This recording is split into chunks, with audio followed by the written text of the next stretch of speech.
भगवती काली के रूप भेद असंख्य हैं। तत्वतः सभी देवियां योगिनियां आदि भगवती की ही प्रतिरूपा हैं। तथापि इनके 8 भेद मुख्य माने जाते हैं। इनमें भद्रकाली, शमशान काली, दक्षिणा काली और महाकाली ये 4 भेद विशेष रूप से प्रसिद्ध हैं। तंत्र ग्रंथों के अनुसार ये 4 रूप इतने शक्तिशाली हैं कि जिनकी आप कल्पना भी नहीं कर सकते। देवी काली के इन 4 रहस्यमयी रूपों को विस्तार से जानने के लिए इस वीडियो के अंत तक बने रहें। अगर आपको ये वीडियो पसंद आए तो इसे लाइक और चैनल को सब्सक्राइब अवश्य करें। इससे हमें और भी अच्छा कार्य करने की प्रेरणा मिलती है। दक्षिणा काली भगवती का ये रूप दक्षिणा काली क्यों कहलाया गया? इस संबंध में शास्त्रों में विभिन्न मत प्रस्तुत किए गए हैं, जो संक्षेप में इस प्रकार हैं। निर्वाण तंत्र के अनुसार दक्षिण दिशा में रहने वाले सूर्य पुत्र यम काली का नाम सुनते ही भयभीत होकर दूर भाग जाते हैं, अर्थात ये काली उपासकों को नरक में नहीं ले जा सकते। इसी कारण भगवती को दक्षिणा काली कहते हैं। अन्य मतानुसार सर्वप्रथम दक्षिणा मूर्ति भैरव ने इनकी आराधना की थी, अतः भगवती को दक्षिणा काली कहते हैं।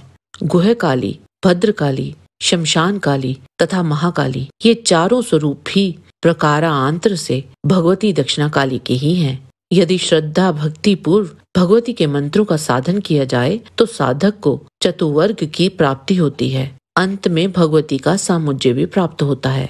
जो साधक काली की उपासना करता है वह वाक सिद्धि प्राप्त करता है। उसके शत्रु केवल दर्शन से निर्बल हो जाते हैं। दक्षिणा काली की संपूर्ण साधना साधक को अद्वितीय तेज, सिद्धि और मोक्ष प्रदान करती है। शमशान काली भगवती काली को शमशान वासिनी कहा गया है। शमशान का लौकिक अर्थ है जहाँ मृत प्राणियों के शरीर जलाए जाते हों, परंतु देवी के निवास स्थल के संबंध में शमशान शब्द का ये अर्थ लागू नहीं होता है। पंच महाभूतों का चिद ब्रह्मा में लय होता है। भगवती आद्या काली चिद ब्रह्मा स्वरूपा है। जिस स्थान पर पंचभूत अर्थात पृथ्वी, जल, वायु, तेज और आकाश लय हों वही शमशान है और वही भगवती का निवास है।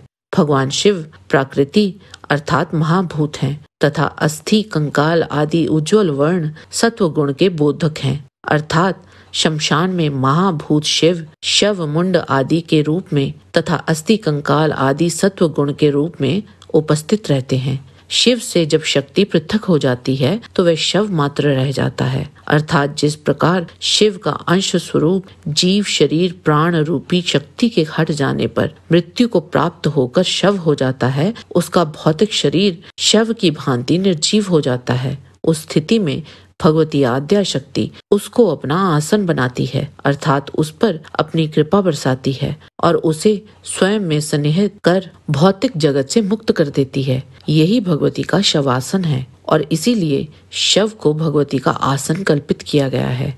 वाराही तंत्र में शमशान काली की उपासना को अत्यंत गोपनीय माना गया है। कहा गया है कि इनकी साधना बिना दीक्षा और गुरु परंपरा के करना घातक हो सकता है। ये देवी तंत्र मार्ग के लिए महामंत्र शक्ति का स्वरूप है। उन्हें ही तामसी काली कहा गया है, जो अविद्या को नष्ट कर परम विद्या का द्वार खोलती हैं।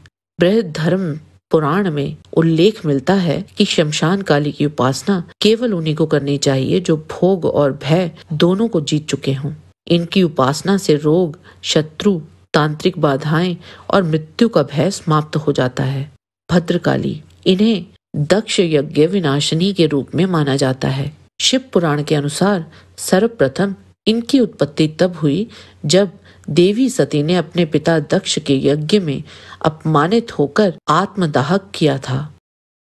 तब भगवान शंकर ने दक्ष, उसकी सेना और वहां उपस्थित उनके सभी सलाहकारों को दंड देने का ठान लिया और वहीं उन्होंने अपनी एक जटा को निकालकर रोष पूर्वक उसे पर्वत के ऊपर दे मारा, जिससे महाबली वीर भद्र उत्पन्न हुए और एक दूसरी जटा से भगवान शिव ने भद्रकाली को उत्पन्न किया, जो बड़ी भयंकर दिखाई देती थी और करोड़ों भूतों से घिरी हुई थी। क्रोध से भरे हुए भगवान शिव ने वीरभद्र और भद्रकाली से कहा कि तुरंत जाओ और दक्ष का यज्ञ नष्ट कर दो, और वहां इन दोनों ने बड़ी ही क्रूरता से दक्ष का यज्ञ नष्ट कर वहां उपस्थित सभी देवों को दंड दिया था। विभिन्न कल्पों में देवी दुर्गा के विभिन्न रूपों द्वारा असुरों का वध वर्णित है। श्वेत लोहित कल्प में महिषासुर और दारुकासुर का वध भद्रकाली द्वारा किया गया था। यह तथ्य कुछ शाक्त ग्रंथों और स्थानीय परंपराओं में मिलता है। यद्यपि देवी महात्म्य में महिषासुर मर्दिनी का एकीकृत रूप वर्णित है। प्रत्येक कल्प में देवी की लीलाएं भिन्न भिन्न रूपों में प्रकट होती हैं। कुछ शाक्त आगमों में देवी दुर्गा के 3 प्रमुख तामसिक रूपों उग्रचंडा, भद्रकाली और कात्यायनी का उल्लेख मिलता है। भद्रकाली यहाँ रौद्र और सुरक्षात्मक शक्ति का प्रतिनिधित्व करती हैं।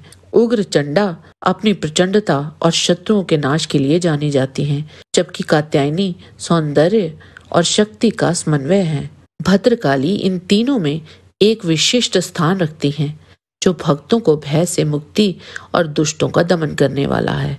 माँ भद्रकाली माँ मातंगी की बहन है, जो श्रीकुल परंपरा से संबंधित है। इस प्रकार माँ भद्रकाली भी माँ ललिताम्बिका का ही एक स्वरूप है। देवी भागवत के अनुसार माँ भद्रकाली मणिद्वीप में देवी के साथ निवास करती हैं और वे शाश्वत हैं। वे अपनी लीलाओं का संचालन करने के लिए अनेक माध्यमों जैसे भगवान रुद्र की जटा से प्रकट होना से लेकर अनेक रूप धारण करती हैं। महाकाली समय और आकाश की सीमाओं से परे हैं। उनका स्वरूप केवल एक देवी नहीं, समस्त सृष्टि की आदि और अंत का रहस्य है। उनके शाश्वत साथी महाकाल हैं, जो स्वयं काल और मृत्यु से परे माने जाते हैं। महाकाली ही चंडी विद्या हैं और प्रधानिक रहस्य में वे आदिम ऊर्जा हैं। वैकृतिक रहस्य में वे 10 हाथों, 10 मुखों और 10 पैरों वाली योग निद्रा हैं। देवी महात्म्य के प्रथम अध्याय में महाकाली को विश्व रूपिणी शक्ति रूपा के रूप में वर्णित किया गया है। 10 मुख, 10 भुजाएं और 10 चरणों वाली उनके हर हाथ में विभिन्न देवताओं के आयुध हैं, जो ये दर्शाते हैं कि सभी देव शक्तियां उन्हीं से उत्पन्न होती हैं।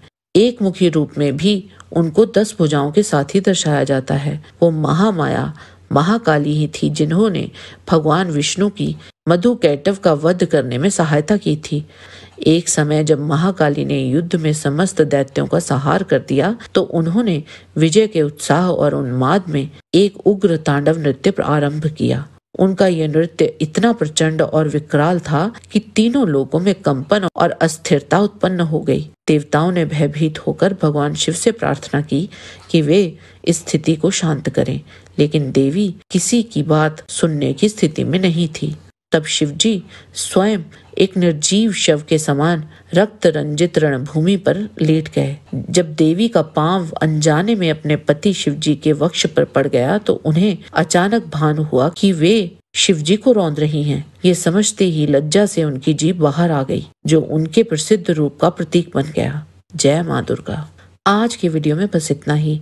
आशा करते हैं कि आपको हमारा ये वीडियो पसंद आया होगा।